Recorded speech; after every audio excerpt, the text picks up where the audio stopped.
Welcome back to Choice Media, where we break down modern dating without the delusion. Clear conversations, real dynamics, and honest perspectives. I'm divorcing my husband because he booed Taylor Swift at the Super Bowl. I hate being fucking married. He got a little bit too comfortable with being disrespectful to me. His lack of awareness has just gotten too overwhelming, and I just don't think I can do this anymore. Divorcing your husband because he booed Taylor Swift at the Super Bowl. That's either a fed-up wife using the final straw or someone who values celebrity over commitment. I hate marriage. That's either trauma talking or a refusal to take accountability. He got comfortable. Is that neglect or just reality after the honeymoon phase? His lack of awareness is overwhelming. Fair or perfectionism? Either these women endured real issues or modern marriage is collapsing under unrealistic expectations. No middle ground. I'm divorcing my husband because he booed Taylor Swift at the Super Bowl, and I still don't think he believes me, to be honest, but he might want to start, because I just filed my paperwork at the courthouse, and you can see right here, the date of separation is this year's Super Bowl. Divorcing your husband because he booed Taylor Swift at the Super Bowl, that's either the final straw in a broken marriage or the most dramatic overreaction of the year. If that moment represents deeper disrespect, fine. But if it's literally about a celebrity getting booed, that's emotional instability, not empowerment. Either she's standing on principle or she just proved the marriage was never that strong to begin with. I'm not just doing this because of the action of booing. I am doing this because of everything that it represents in our relationship. I have loved Taylor Allison Swift since I was 12 years old. My husband even likes her too. Like, he'll put on her music when we're cooking together. He has a favorite song. It's Girl at Home. But we were at the Super Bowl. It was me, him, and 5 of his buddies. And when they put Taylor up on the Jumbotron, all of his buddies started booing, and my husband joined in. And that just tells me everything I need to know about that man, because he didn't care that that would hurt my feelings. Saying you're divorcing your husband because he booed Taylor Swift, even if you've loved her since you were 12, is extreme. That's not betrayal. That's a grown man reacting at a game with his friends. He didn't protect my feelings over a pop star. Marriage is about real-life loyalty, health, finances, family, not celebrity fandom. If one boo represents everything wrong in the relationship, then either the marriage was already broken or you're looking for a dramatic exit and blaming a stadium moment for it. He just wanted to fit in with his boys. He didn't even care that that's not even how he actually feels. He just wanted to look cool, I guess. And that's not a man. That's a boy. And when you see that, you can't really unsee it. So I'm divorcing him. Thankfully, I have a prenup. I'll be retaining all of my assets as well as the assets that I inherited. With peace and love, he probably will not be returning to the Super Bowl anytime soon. So that's one less booer for you, Taylor. I love you. Calling your husband a boy, not a man, because he booed Taylor Swift at a football game is wild. Saying you can't unsee it, like you caught him cheating, that's dramatic. He joined a crowd for 2 seconds. That's not a character assassination moment. And now you're talking about keeping all your assets and banning him from future Super Bowls for your love for Taylor Swift. That's not loyalty. That's obsession wrapped in empowerment language. If a stadium boo destroys your marriage, the problem isn't his maturity, it's your priorities. I hate being fucking married. I long for the day to be single again. If she says she hates being married and longs to be single again, then why get married in the first place? Marriage isn't a trend you try on and return when you're bored. If you miss single life that much, it sounds less like the marriage failed and more like she never outgrew the need for constant freedom and validation. Wanting out is her choice, but framing it like marriage is the problem instead of her own readiness, that's avoiding accountability. The only thing that's causing me to stay and stick it out is because I've been a housewife for 10 years.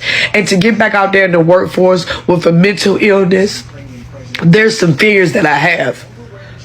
But I literally do hate being married. So she says she hates being married, but stays because she's been a housewife for 10 years and is afraid to enter the workforce due to a mental illness. That's not trapped by marriage. That's dependence. If you resent the relationship but rely on it for security, that's a hard truth. But it's still your responsibility. Fear is real. Mental health struggles are real. But staying while openly despising the role isn't empowerment. At some point, you either work toward independence or admit the marriage isn't the only thing holding you back. So y'all know how I say that I always use my content to push my pain into purpose, make y'all laugh.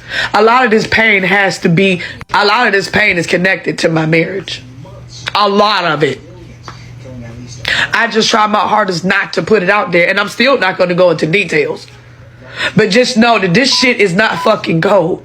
And no matter how much I try, no matter what I do, at the end of the day, I still just want the fuck out.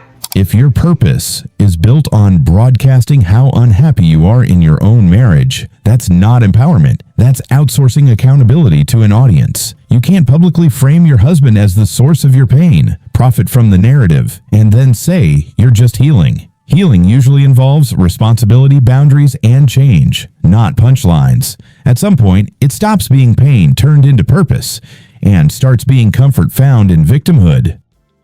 You guys, I don't know how to tell you this, but I think I'm going to need to divorce my husband. His lack of awareness has just gotten too overwhelming, and I just don't think I can do this anymore. Divorcing your husband over lack of awareness is either completely valid or incredibly vague. If lack of awareness means he repeatedly ignored your feelings, dismissed concerns, and refused to grow, that's a real issue. But if it's just code for he doesn't think exactly like me, or he didn't anticipate my emotions, that's unrealistic. No one is a mind reader. If you're ending a marriage, the reason should be clear and concrete, not a soft, abstract phrase that shifts all the blame without specifics. He's had some complications, so we were at the hospital, and the doctors could not figure out his blood type. And it was so stressful, and then in the middle of all that, he just goes, "Be positive." And I'm like, "Babe, great advice, but we still don't know what your blood type is. Like, read the room." So doctors couldn't figure out his blood type. Everyone's panicking, and he's calm, telling people to be positive. And that's the problem. If anything, that sounds like emotional stability under pressure. Not every crisis needs theatrics. Some people cope by staying level-headed. Unless he was being dismissive or careless, punishing a man for not spiraling with everyone else feels unfair. Calm doesn't equal lack of awareness. Sometimes it equals maturity. Last week, my cell phone rings, and he's by the phone, so he picks it up. He hands it to me, and he says, "Hey, it's your dad." And I'm like, "No, babe, it's a cell phone." We were at a restaurant, and in front of the freaking waiter, in front of the freaking waiter, my husband goes, "Hey, I see you have an empty water glass. Would you like another?" Why would I want 2 empty water glasses? No, I've had enough. I've had enough. Crying and saying, "I've had enough," sounds powerful, but without clear reasons, it becomes emotional theater. If there's a long history of neglect, say that. If he consistently dismisses you, say that. But if the final straw is him staying calm during a crisis, that's not cruelty. That's composure. Strong emotions don't automatically mean someone else is wrong. Sometimes the pain is real, but the blame is misplaced. So when I had my consultation with the divorce lawyer, she asked me, why are you doing this? Why are you looking to get a divorce? What's your reasoning for this? And I knew she was going to ask me that question before the meeting. And so I had all of my reasons ready to go, et cetera, et cetera. But the thing that came out of my mouth was, I'm tired. I'm tired isn't a justification. It's an excuse. Marriage gets exhausting. Quitting because it's hard isn't strength. It's avoidance. It's funny because I was a little embarrassed because it seemed kind of a simplistic answer. But after the call, when I thought about it some more, I realized that is really the truth. And I think it's the truth for so many women. We are just tired. Tired of not being valued, tired of not being seen, tired of being taken for granted, just tired of being unloved, disrespected. Saying women are tired doesn't fix your marriage. If you can't name specifics, it sounds like blame shifting, not accountability. There is truly only so much a person can take.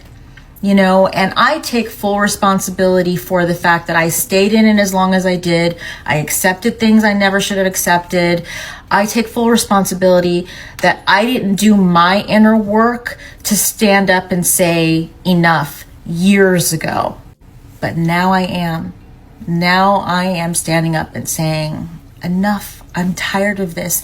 And I'm saying it with the knowledge, finally, and the acceptance that it's never going to change. Saying you take full responsibility, but still blaming the situation changes nothing. If you knew years ago and stayed anyway, that's your choice. Saying it's not going to change sounds less like growth and more like giving up after tolerating what you helped allow. And it's not my responsibility to change it. There's nothing that I can do. I can't love more. I can't sacrifice more. I can't give more. There's nothing that I personally can do to make this situation better. All I can do is make myself, my life better. And that's why I'm doing this. That's the real reason. I kind of wish I would have said it back to her because it sounds a lot more eloquent and passionate. But I think saying that you're tired, I think that's enough. Saying, there's nothing I'm going to do to make it better, tells the whole story. That's not empowerment. That's refusal to try. And wishing you'd framed it differently just proves you know I'm tired sounds weak. If you're done, be done. But calling surrender strength doesn't make it strong. Okay, so the real reason why I divorced my husband, which some people have asked me why, I don't really talk about it a lot, but it's because he got a little bit too comfortable with being disrespectful to me. And I have a zero tolerance policy when it comes to disrespect, and that goes for everybody. Zero tolerance for disrespect sounds powerful, but it can also be a shield against self-reflection. If he truly became abusive or consistently degrading, that's one thing. But if he got comfortable, really means he relaxed, stopped performing, or showed flaws, that's normal in long-term relationships. Marriage isn't a constant audition. If your standard is zero tolerance with zero grace, you're not protecting yourself. You're making long-term partnership impossible. At some point, the issue isn't comfort, it's unrealistic expectations. I also realized that he had no idea who the fuck I was. So that, coupled with the fact that he thought that he could disrespect me, was the reason why I ultimately left his ass.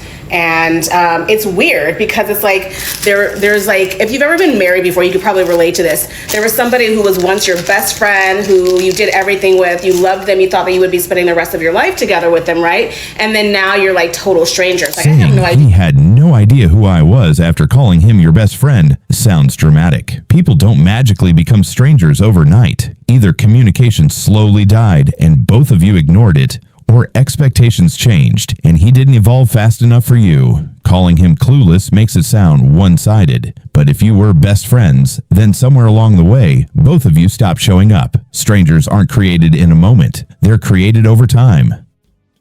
Like, I have no idea what this man is doing. I don't know where the fuck he's at. And he probably knows what I'm doing because he is the type of man who keeps tabs on his exes. And I know that from experience because he did that when I was with him. Not in a way because he wanted to get back with him, but just because, I don't know, curiosity. But yeah, so that is why I don't have a husband and why I left the one that I had. Saying, I don't know where he is, but I'm sure he's watching me because he keeps tabs on his exes sounds less like closure and more like ego talking. If you truly moved on, whether he's watching wouldn't matter. Assuming he's keeping tabs can be a way of keeping him mentally present. Either he's actually stalking, which is serious, or she wants to believe she's still on his radar. Sometimes the hardest part of moving on is accepting you're no longer the main character in someone else's story. Yesterday I told my husband I wanted to be separated from him, and people keep saying sorry, and I'm only crying right now because that was probably the hardest thing I've ever done. Saying separation is the hardest thing she's ever done shows this isn't just drama, it's heavy. But here's the hard truth. If you've spent months publicly criticizing him, calling him unaware, disrespectful, or a stranger, then the separation didn't start today. It started long ago. It's painful, yes. But sometimes what feels hardest is simply the moment you finally act on a decision you emotionally made a long time ago. Hard doesn't always mean wrong. It just means real. I'm so excited because I finally filed for fucking divorce.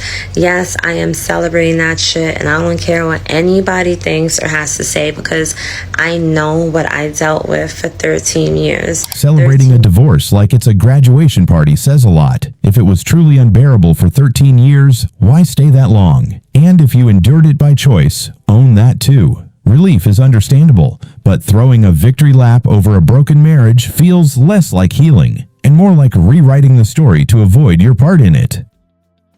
13 years I've been married to someone who doesn't compromise, who doesn't respect me, who cannot be loyal, who cannot be honest, someone who did not give any shits about me. So I finally went to the courthouse and I filed for divorce. We've been separated for 11 months now. This September will make a year since I've been separated. If he truly lacked loyalty and respect, leaving is fair, but saying it a year later sounds like rewriting history to justify staying as long as you did.